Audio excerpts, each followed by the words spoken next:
Hey guys, so today I'm going to be quickly going over a difference between single, double, and triple equal signs. In JavaScript, the single equal sign, it stands for assignment. So what we use it for is when we're initializing or giving a value to a variable, usually in a declaration. So if we are going to declare a variable called a, we can assign it or give it the value of 5. And that's what the equal sign is doing, is saying that the variable a is storing the value of 5. Now, double and triple equal sign are very similar in the sense that they are comparison operators. So we use them when we're comparing two different variables of values. So, for instance, there's less than, there's greater than, there's less than or equal to. So those are a few comparison operators.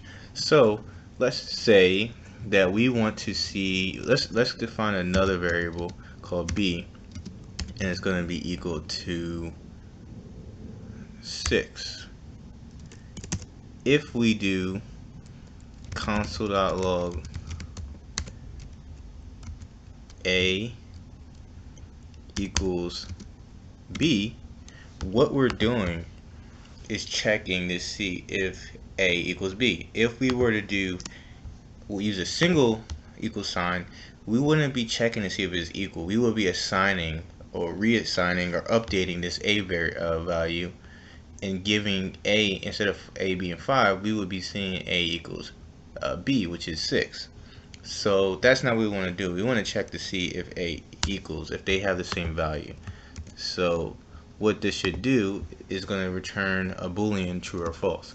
So if we do node and just run this, it says false because they don't equal it.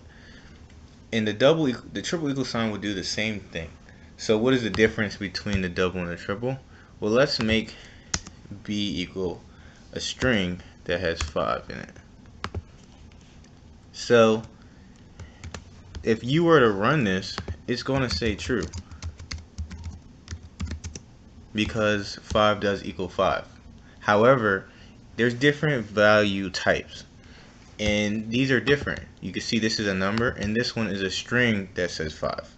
So what the triple equal sign does is it not only checks if the value is the same, but it also checks if the value type is the same. So if I were to do a triple equal sign right here, save this and run it, it should say false. And that's what we get is false. And that's again because a and b are both have the same value, but they're not the same value type. So again, the single equal sign is for assigning values to variables. The double equal sign is for checking if, for equality, or checking if two things equal each other. And the triple equal sign is for checking if two things equal each other and their value types are also the same. I hope this helped you guys. Please let me know in the comments below if there's anything that I can do to better explain this topic.